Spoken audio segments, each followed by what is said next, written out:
Merhaba, Erkan Durak, Balans Body Master Trainer'ıyım. Bugün sizlere Trapeze Table'da omurganın mobilizasyonu ve stabilizasyonu ile ilgili birkaç örnek vereceğiz. Nehir Hocam da bize burada yardımcı olacak.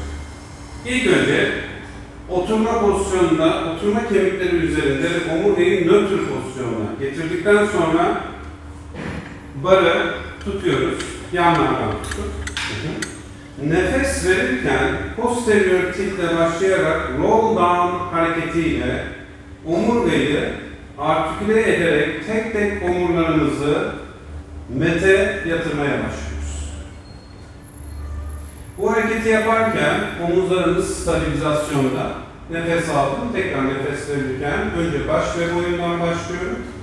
Sonra yine karın kasını devreye sokarken yine omurgayı başlangıç pozisyonuna getiriyorum. Tekrar nefes verirken hareketi posterior tiltle yapıyoruz. Buna çok dikkat edin.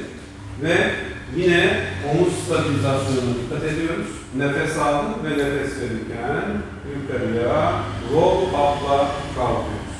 Omurganın mobilizasyonu için güzel bir hareket. Ve şimdi around the world dediğimiz bir başka hareketle devam edeceğiz. Barı ilk önce sola doğru yatırıyorum. Sonra sola doğru yatmaya başlıyorum. Burada internal eksternal obliklerin devreye girerken yine her birisi stabilizasyonuna dikkat ederek güzel. Sonra aynısını diğer tarafta.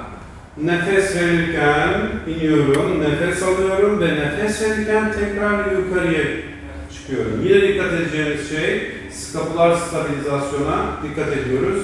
Ve her bir stabilizasyonla akıcı bir şekilde 4 tane daha yapalım. Nefes vererek indim, nefes alıyorum, nefes verirken tekrar yukarıya çıkıp omurganın yine nötr pozisyonunu sağlayıp her şeye dikkat edeceğiniz en önemli şey başlangıç pozisyonuna gelirken gelmeden harekete başlamıyoruz. Son 2 tane daha. En önemli şey başlangıç ve bitiş pozisyonları hareket boyunca devam ediyor ve son bir nefes vererek indim, nefes alarak ve nefes verirken dön. Sağ elimizle ortadan tutuyoruz barı ve sol ayağımızı diğer ayağımızın üzerine yerleştiriyoruz. Water Sky hareketi. Sol elimi diğer elimin üzerine yerleştirdim. Nefes verirken yine sola doğru yatışımı sağlıyorum bu arada. Kolumu açıyorum ve göz ucuyla parmak ucunu takip ediyorum ve nefes verirken tekrar yukarıya doğru geliyorum. Bir kez daha. Nefes verirken burada da omurganın rotasyonuna dikkat çekiyoruz ve tekrar yukarıya. Son bir tane. Nefes verirken omurgayı rotation ve döndürüyorum. Buradaki rotasyonu görmeniz gerekiyor ve sonra tekrar yukarıda. Ve aynısını diğer tarafta kol ve bacak değiştiriyoruz. Nefes verirken bana doğru uzayın ve dikkat edeceği şey göz ucuyla bak buraya bak uzan. Evet ve tekrar yukarıya. Hareketi biraz daha geliştirmek isterseniz kürek kemiğinizin bitim noktasına kadar iyice yatın, uzayın bu kolu uzatın. Sonra tekrar yukarıya. Son bir tane yapalım. Nefes verirken omurganın yine mobilizasyonu için güzel bir hareket. Dikkat edeceğiniz şey buradaysa skapular stabilizasyon hareket boyunca devam ediyor. Teşekkürler. Şimdi bir başka hareket. Oblique roll down.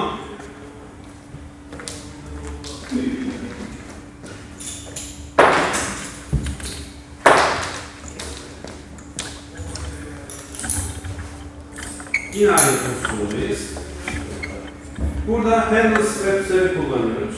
Nefes verirken yine roll down'la hareketiyle yavaş yatmaya başlıyoruz. Sakın ilyak eklemeyin. Taşıyıcıya ya da mete iyice güzel. Burada kalmasını istiyorum. Skapular stabilizasyon yine pelvis stabilizasyon hareket boyunca devam ediyor ve her nefeste çektiğin yöne doğru gövdeyi rotasyona döndürüyorsunuz. Sağ kolu çektiğinizde çok iyi. Sonra tekrar başlangıca dön. Nefes verirken Dirseğinizi evet, dokunana kadar mete iyice çekiyorum. Güzel. Son 4 için. Yine hareket boyunca pelvis stabilizasyonuna dikkat ediyoruz. Kalça hiçbir şekilde sağa sola dönüş yapmıyor. Sadece gövdenin torakal ve lumbar bölgesinden dönüşü sağlamaya çalışıyor. Ve hareketi yaparken çalışan kas grupların internal eksternal oblik rotasyonda, evet, roll down orta pozisyonda kaldığında ise transvers abdominus ve rectus abdominus da devreye sokup bütün karın kaslarını aktif olarak çalıştırıyor. Çok güzel. Peki, şimdi hocam bu tarafa geliyoruz. Footwork çalışması hepimizin bildiği bir çalışma. Reformer'da bunu yapıyoruz. Trapezde nasıl yapacağız? Sırt üstü yaptık.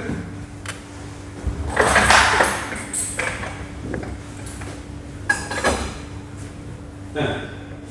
Önce sağ ayağımız. Sonra sol ayağımız. Hareketi toe üst pozisyonda yapacağız.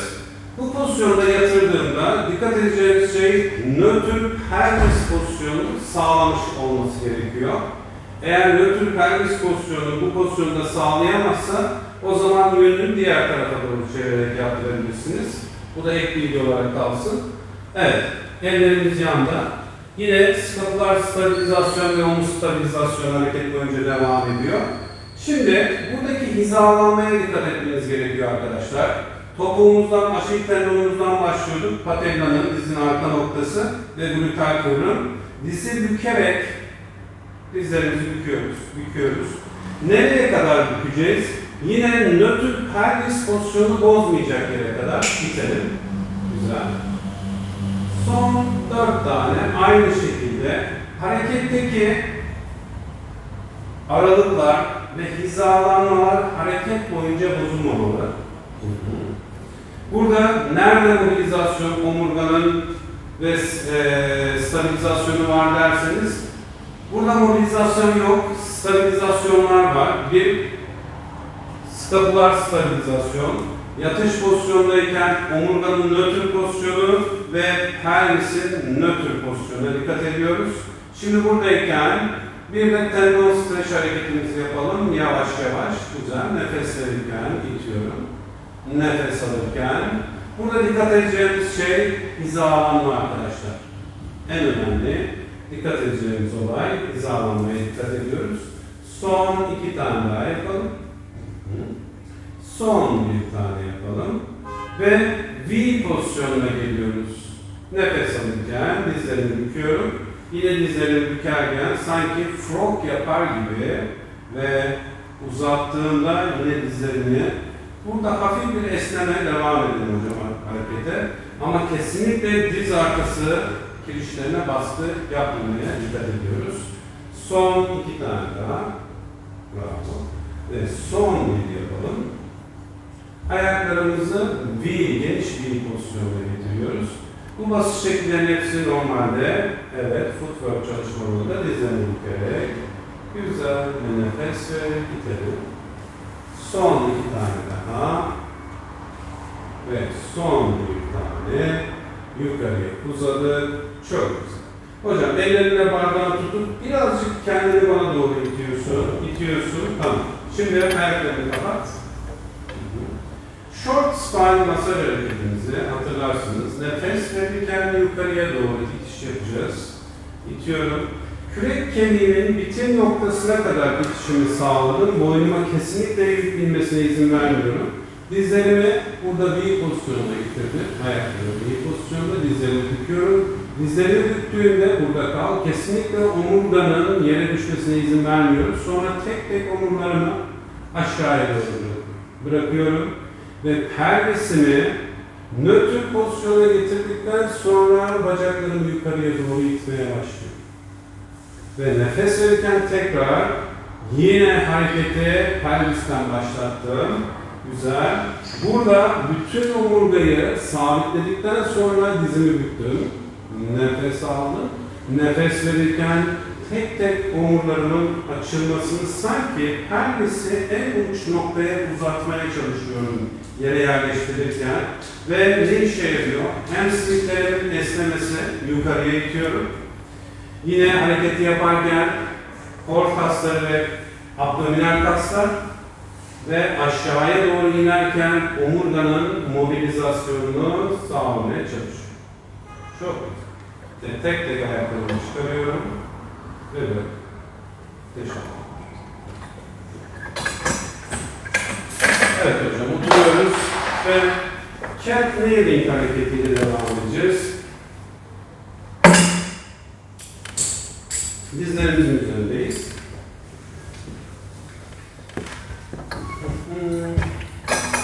Evet. Dizlerimizin üzerinde barı aldık. Burada dikkat edeceğimiz şey, ilk önce barı kollarımla düz olacak şekilde kollarımı uzatıyorum. Daha sonra pelvisimi stabilizasyonumu bozmadan önce baş ve boyunla tek tek omurlarımı ileriye doğru uzatmaya başlıyorum. Uzatıyorum. Pelvis hala yerinde. Çok güzel.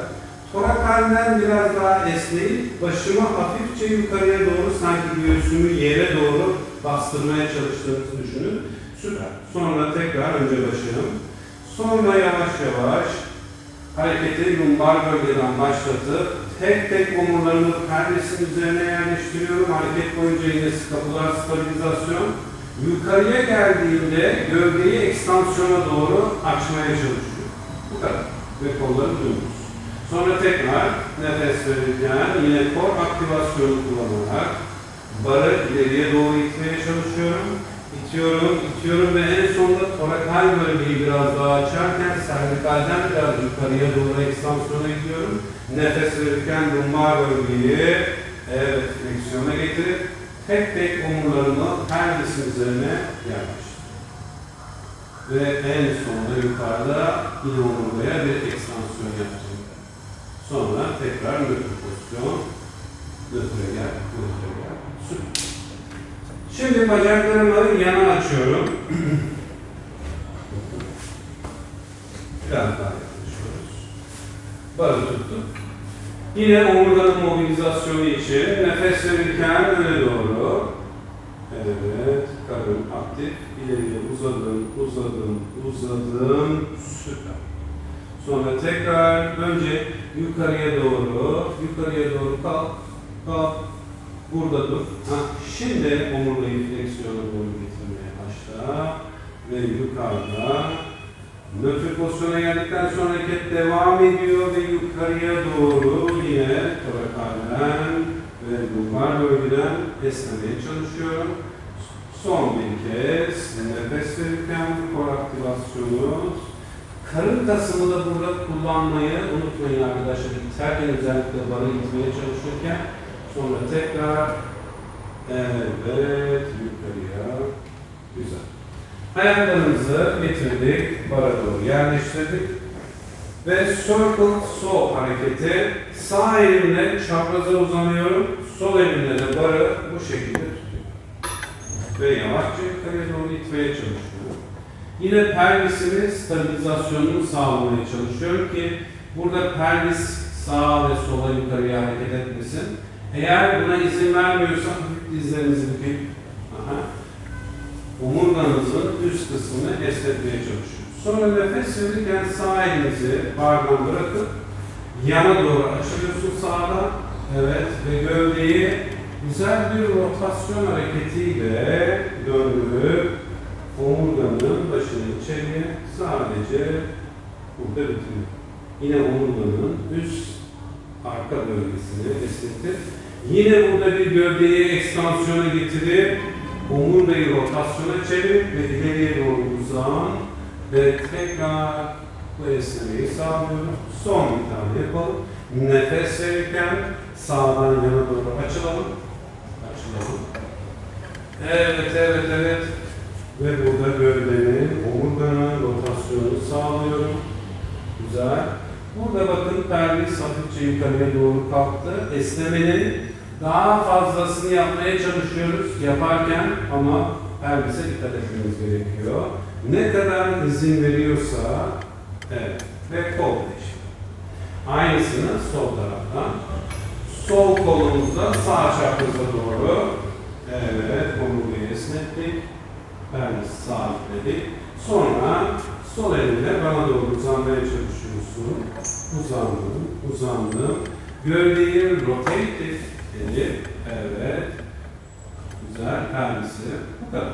Sonra tekrar uzarken burada gövdenin ekspansiyonu önemli, rotasyonu önemli. Öne doğru esneyelim.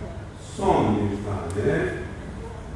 Evet. Bu hareket size neyi hatırlatıyor arkadaşlar? Stow hareketi değil mi? Stow hareketinde de dikkat edeceğiniz en önemli şey pelvis stabilizasyonuna hareket boyunca dikkat etmeniz gerekiyor. Ve esneyelim. Güzel. Omurganın mobilizasyonu için güzel bir hareket daha yapmış olduk. Peki. Şimdi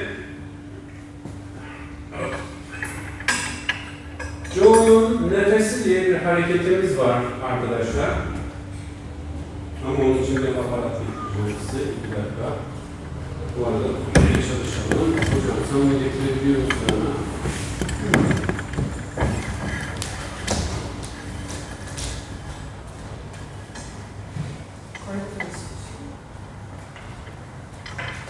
Bir şeyi getiriyorum. Trapez var.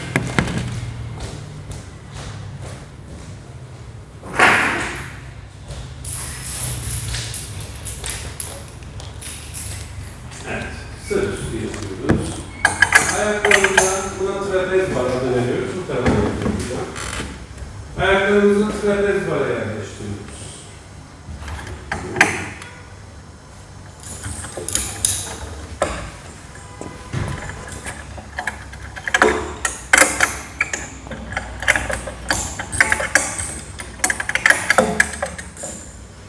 Ve push through bar da bize bunu yaparken yardımcı oluyor. Nefes verirken bridge pozisyonuna doğru geliyoruz. Bridge'e gelirken push through barı da burada pelvise doğru yakınlaştırıyoruz. Nefes alırken tek tek yine omurlarımı aşağı doğru bırakıp nötr pozisyona geliyorum. Nefes verirken tekrar bridge pozisyonu. Hareket boyunca skapüler stabilizasyona dikkat ediyoruz. Sonra tek tek omurlarımı aşağıya doğru indiriyorum. Yine bridge'de ne vardı? Articulation, yani omurlarımı tek tek yukarıya itmek ve tek tek aşağıya doğru bırakmak.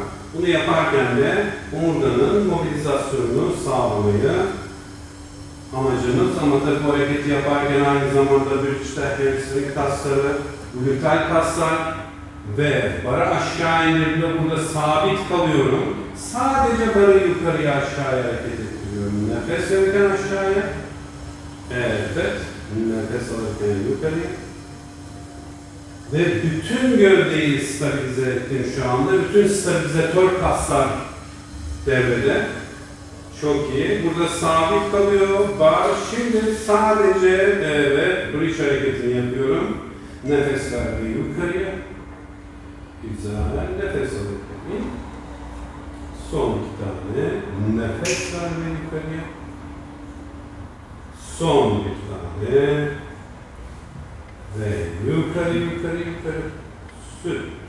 İşte bu da Joe'nun nefesi hareketini bu şekilde tamamlamış. Evet.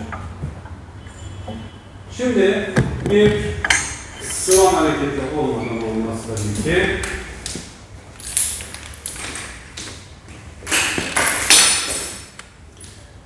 Evet, yüzüstü gidiyoruz.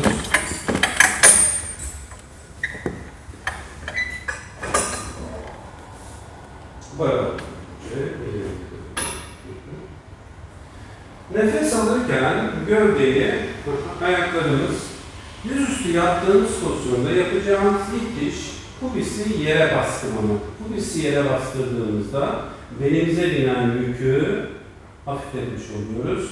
Ve nefes alırken şimdi swan pozisyona doğru kalkmaya başlayalım. Güzel. Kalkarken pubis iyice yerde. Asistler kalkabilir ama pubis kesinlikle kalkmıyor. Sonra nefes verirken tekrar ileriye doğru devam edelim. Nefes alırken yukarıya. Yukarıda skapular stabilizasyonu sağlamış oluyoruz. Sonra tekrar ileriye doğru uzayalım. İleriye gittiğimizde hafifçe omuz mobilizasyonuna izin veriyoruz ama yukarıya kalktığımızda skapular stabilizasyona dikkat edin. Çok iyi.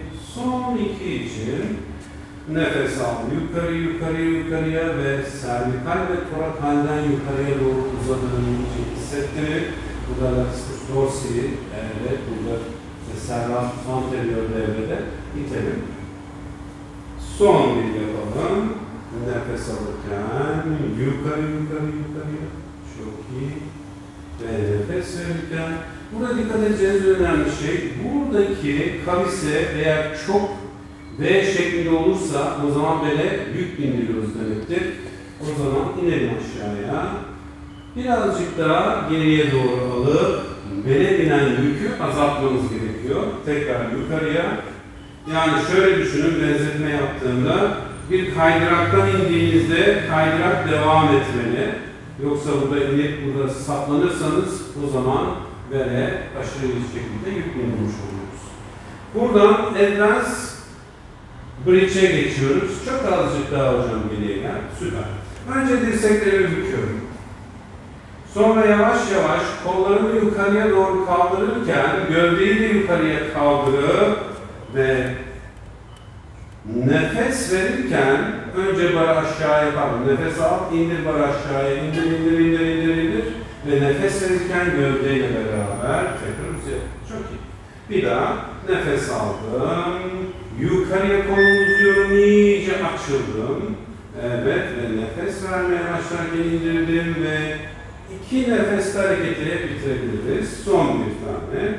Nefes aldım, kolları yukarıya ve uzadım. Advance. Evet. Swan ve sonra nefes verirken tek ileriye uzayıp bırakabiliriz. Evet. Bu tip hareketler sonra yapmamız gereken bir resting ya da child position. Evet. Ve gel hocam oraya bir cat camel'la omurgayı. Yine aslında hepimizin kullandığı hareket cat camel hareketi. Yine burada bir omurganın devam edelim hocam. Yukarıya doğru itelim. Omurganın mobilizasyonu için tek tek omurlarımızı açalım. Süper. Yine burada benim nötr pozisyonunu koruyorum. Son bir. Yine hep harekete bakın. Her birisinden yaptım. Evet. Son 2 tane. Her birisi döndürüyorum içeriye.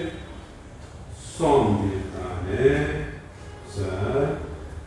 Yukarıya uza. Ve bunun üzerine advance bridge hareketimiz var. Çok güzel omurganın mobilizasyonu ile ilgili. Buyurun hocam. Bana da evet, bakın. Barı tuttuk. İlk önce hafifçe yukarıya doğru omurgayı birleştiriyorum. Sonra nefes verirken geriye doğru yazmaya başlıyorum, dizlerimi büküyorum ve barın ağzına doğru kaydırıyorum. Ve şimdi buradan bridge pozisyonuna doğru kalkmaya başlıyorum. Evet, mümkün olduğunca bara yaklaştıktan sonra gövdeyi ekstansiyonla uzattım. En uzun pozisyonu, başını iyice uzatıyorsun, süper. Sonra yavaş yavaş dizlerini bükerken başını yere koymaya çalışıyorsun. Başını koyar koymaz hemen enseden, torakal bölgeden, bu arada dur, bırakmıyorsun. Burada bir curve oluşacak, başını kaldırmaya başla. Bravo. İşte bitti ve tekrar yukarı. Süper. Bir kez daha. Nefes verirken her birisi barın altına doğru itiyorum. Sonra burada tek bridge pozisyonda, sonra ekstansiyona kalkıyorum. İyice uzuyorum. Sonra yavaş yavaş dizlerimi bükerken önce başımın tepesini yere değdirip sonra kıvrılmaya başlıyorum. Kıvrılıp burada evet. Koraktivasyonunu sağlayıp son bir tane. Bakın omurganın hareketlerine dikkat edin. Burada iniyorum, bir fleksiyon. Buradan yukarı. Buradan bir ekstansiyon. Evet, uzat. İyice başını sıvı. Biraz geriye geriye. Sonra tek tek. Evet, başını koyar koymaz omurgayı fleksiyonla ve yukarıya doğru itir. Tekrar. Teşekkürler. Evet, ve şimdi bir split eagle dediğimiz bir hareketimiz var. Hocam o kaymaz noktada olur.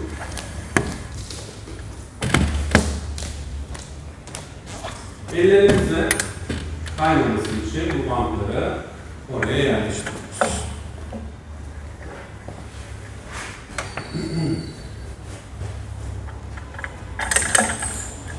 Basış şeklimiz ayaklarımızın üst kısmı barın üstüne gelecek topuklarda metre kalacak.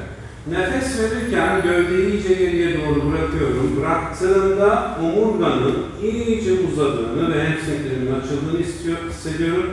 Sonra yavaş yavaş dizleri bükerek yaklaşırken pelvisi de öne doğru getirip iyice öne getir ve geriye doğru gövdeyi ekstansiyona getir. Nefes verirken iyice kendini geriye doğru bırak. Bırak, dümdüz bırak. Dümdüz bırak. İyice açıl. Buradayken hafif dizleri bük. Sonra pelvisi öne doğru yuvarla ve tekrar gövdeyi ekstansiyona getir. Çok güzel. Son iki tane. Nefes verirken dikkat edeceğiniz şey, bakın burada omurgayı sabitliyorum. Sonra pelvisten başlayarak bütün omurgayı fleksiyon ve ekstansiyona getirip ve son bir tane hem hamstring hem omurganın uzaması hem evet devam omurgadaki fleksiyon hareketlerini görüp ve en sonunda ekstansiyonla uzatıyoruz. Şimdiki hareketimiz hanging flaps. Burada yine omurganın mobilizasyonuyla ilgili güzel bir çalışmamız var. Omurganın ekstansiyonu ve fleksiyonu ile ilgili aynı zamanda hareketi yaparken bütün ekstansör kaslar devreye giriyor. Yine dikkat edeceğiniz şey skapular stabilizasyon hareket boyunca devam ediyor. Biraz güç isteyen bir hareket. Hareketi akıcı ve hızlı bir şekilde yaptırırsanız üyenize çok zorluk yaşamazsınız. Evet, yavaşça aşağıya doğru indir. Diğer ayağımı yerleştirdim. Omurgayı iyice aşağıya bırakıp uzamasına izin verdim. Nefes alırken gövdeyi ekstansiyona getirdim. Nefes verirken tekrar bırakıyorum. İyice uzamasına izin veriyorum. İki tane daha. Nefes al ve yukarıya. Ve burada bütün ekstansör kaslarının devreye girdiğinden emin olup tekrar aşağıya iyice uzamasına izin veriyorum ve son bir tane. Uza ve burada boynunun uzamasına, servikalin uzamasına dikkat edin ve tek tek bırakalım ve önce bir bacağımız, sonra diğer bacağımız. Güzel. Şimdi hanging pull-ups'ta twist hareketimiz var. Bir de onu bir görelim. Sadece sol ayağımızı buraya takıyoruz. Geriye doğru yatarken sağ bacağımızı tavana doğru kaldırıyoruz. Evet, iyice. Sonra yavaş yavaş aşağı doğru bırakıp bu bacağını bana doğru getirip iyice döndürmeye çalışıyoruz. Ve sonra tekrar tavana doğru uzat. Son bir tane dizine bir kıvara getirirken iyice bana doğru ve koy ayağını yerleştir. Şimdi aynısını diğer tarafa yapalım. Sadece önce sağ ayağımızı koyduk. Burada dikkat edeceğiniz şey biraz gövdenin üst noktası kuvvetli olması gerekiyor bu hareketi yaptırabilmeniz için. Twist yaparken de lumbar bölgenin rotasyonu biz burada daha çok hedefliyoruz ve lumbar bölgenin rotasyonuyla esnemesini sağlıyoruz. Diz bırakırken önce bacağımızı düz yukarıya kaldırıp sonra dizini bükerken bravo bana doğru dönmesine izin ver. İzin verebildiğin kadar bravo. Sonra tekrar al dizini bükle tavana doğru tekrar kaldır. Sonra bir tane daha gövdenin de hafifçe dönmesine izin ver. Bravo. İşte bu şekilde tekrar bıraktım ve yanına aldım. Hanging pull-ups twist. Güzel. Evet. Rolling back, round back hareketiyle biraz geri çekelim.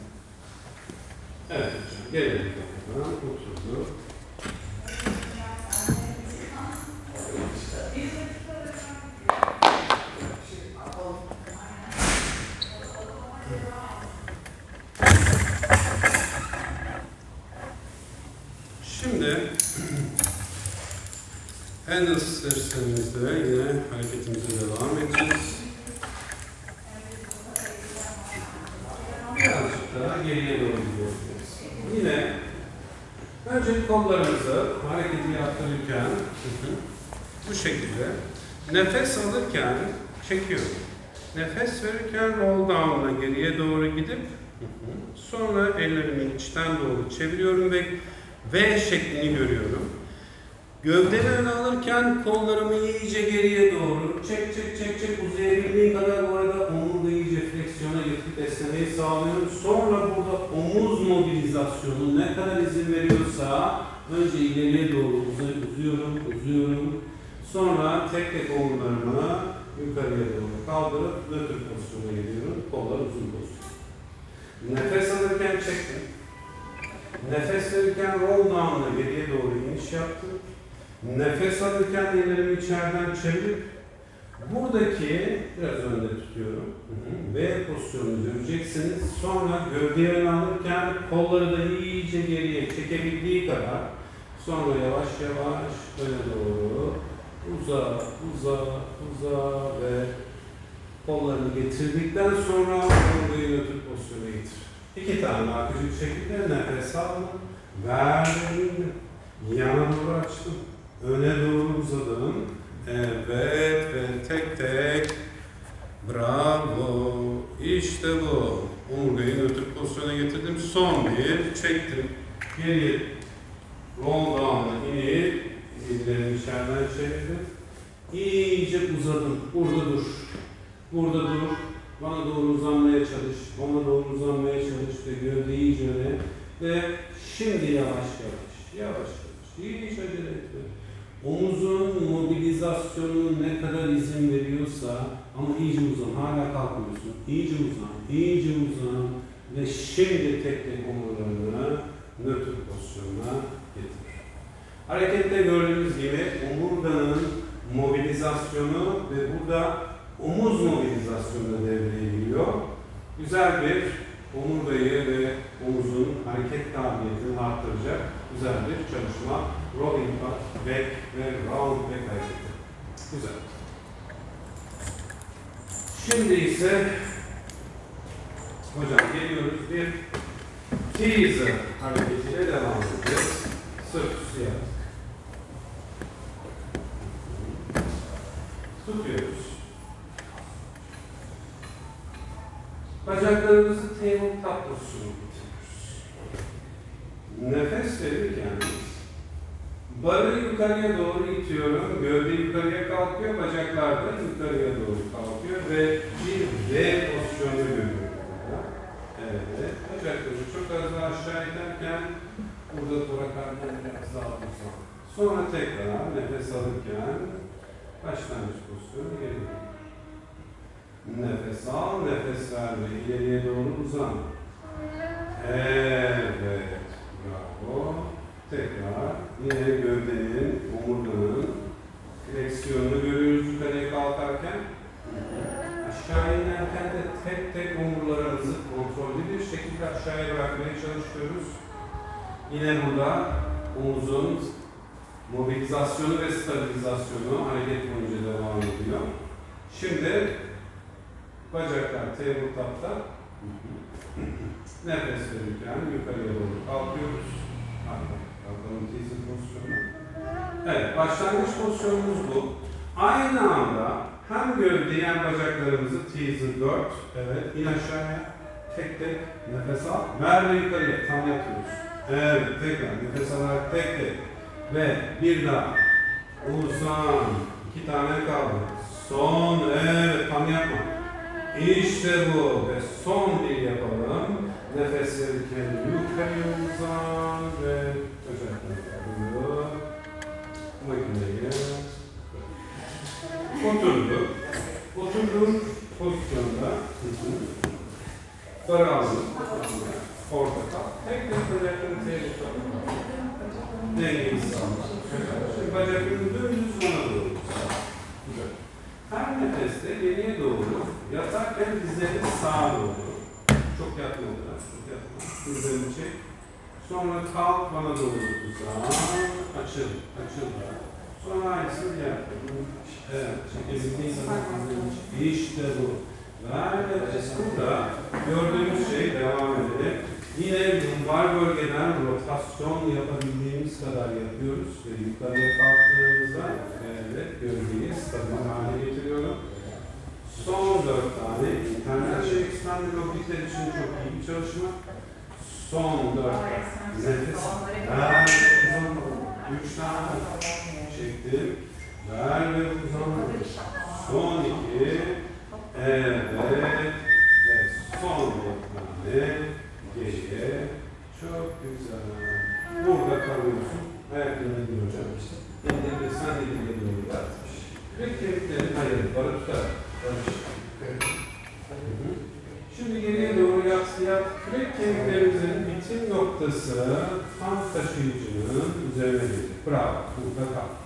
Advanced kap hareketi. Önce barı başının üzerinden sadece barı uzat. Sonra önce barı uzat, sonra esnemeye başla. Evet. Sonra yavaş yavaş yine barı bana doğru getir. Sonra çeneden başlayarak göğsüne doğru yaklaş. Süper. Elini yukarıya doğru kaldır. Torakal bölgeyi açmak için çok güzel bir harekettir. Nefes verirken inelim. Burada dur. Şimdi barı başının üzerinde. Burada omurgayı sabitliyorum. Önce barı yukarıya doğru dirseklerimi sabit tuttum. Barı yukarıya uzatırken artık torakal ve servikalden omurgayı uzattım. Barı bana doğru getiriyorsun. Önce çeneyi göğüse yaklaştır. Sonra yukarıya doğru aç. Bravo. Ve son bir tane nefes verirken gövdeyi sabitledik. Şimdi barı uzatırken torakalden ve servikalden açalım ve son kez barı bana getirdim ve hafifliyoruz. Uzan ve güzel. Şimdi yine sırt üstü yatıyoruz.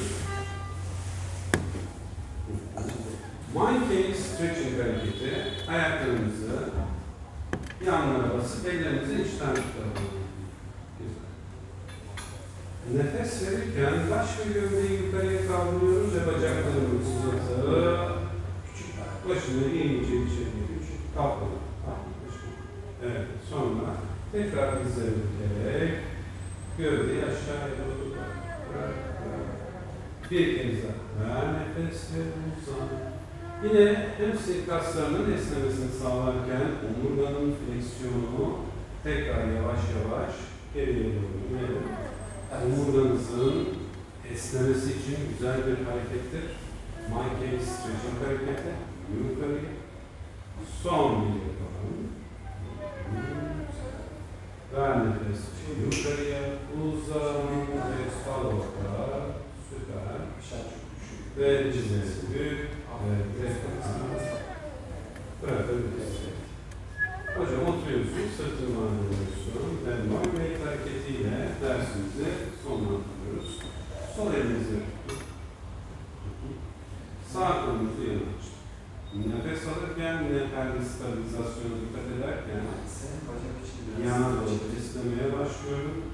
Evet. Buradaki kavisi görmek istiyorum. Sonra tekrar yukarıya.